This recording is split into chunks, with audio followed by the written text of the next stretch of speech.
Hi, Denise Dryden here, and I am so excited.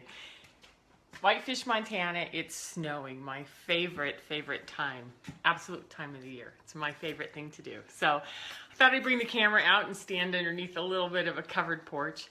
I'm afraid it's a little bit shadowy, but at least you get to see the snow. So just close your eyes and listen to the voice, or just watch the snow and just enjoy this winter scene. So today we're going to talk about drama. And I thought that snow is peaceful, and it also brings up a lot of drama. So if you're in it, inside the house, and you're looking out, it's peaceful and it's warm and it's cozy and it's wonderful. However, if you're out in it, it brings up a lot of drama. So it's sort of like the betwixt and between. It's the perfect kind of scenario for today. So what I want to talk about is this new tool that I've been learning. And it's a really sophisticated, it requires a tremendous amount of self-awareness to be able to apply. And I think that after we've been building tools throughout the last, gosh, this is episode number 21, I believe. So we've been building tools for a while. And I think this is a tool that will bring together all of our other tools. It's powerful and it's time. Okay, so what I want to talk about is, let's say we have an issue. And the issue I'm going to use as an example is one that hi Kelly, one that I've been going through over this last week. I am, as you can tell, an extrovert. I'm very social. I am a coach. I have been in the therapeutic industry forever. And I'm someone who kind of goes right up to something and says, hey, there's something going on here. What are we going to do about it? Okay, and my partner is an introvert, and he's shy and he's quiet. And when he wants to think about something, he goes inward. And it drives me crazy, because to me, I want to step in and solve something together. And he wants to go back and figure out what he wants to do by himself and then come back to me. And so this is an example of something that can really blow out of proportion, or just be a little thing, but it's something for me to pay attention to. So what I want you to do is think of an issue, think of a piece of drama, think of something that reoccurs all the time. And if you would like, I can give you some examples. Something that happens with your partner, some repetitive pattern, something that happens with a child, something that happens with a coworker. It's best when it involves somebody else, okay? Because this tool is about what's going on when we have a conflict with somebody, or a perceived conflict. And we want to step in and we want to blame. If they would only do this, you know, if he or she could tell me what's going on, then I would know what to do. And we blame is one thing that we do. The other thing is that we can go into shutdown and like, I'm not talking to that person until I get out of this. I refuse to deal with that person's energy. Or I refuse to participate in my child's temper tantrums when they don't get to use their phone, or they don't get to go to the movies at 9 o'clock at night when it's snowing out, or something like that. You know, let's just take it and take that issue, and we shut down and we refuse. Okay.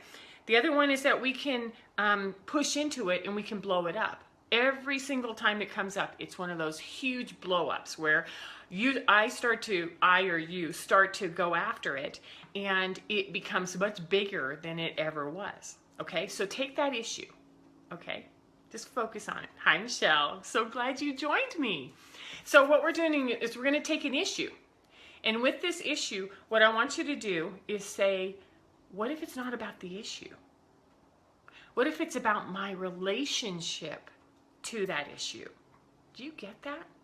This is a really complex, beautiful tool that Alan Seale has taught us to use, which is, what if it isn't that person or that issue?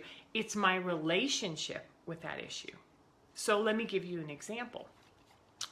If I know that when my partner goes quiet as an introvert and I want to go big, then what I know is I want to go big, right?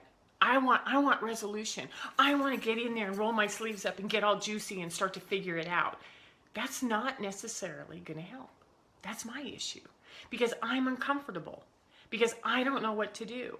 So my relationship with the issue is that it triggers things that I can't believe is happening again. And so when we know that it's our relationship, we sort of freeze frame it. We pause. We bring in our total presence.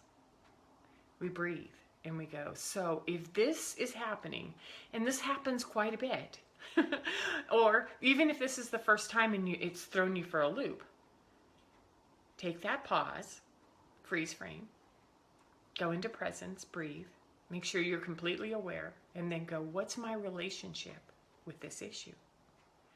What's going on for me? And then, why is it here? And, I like the whys.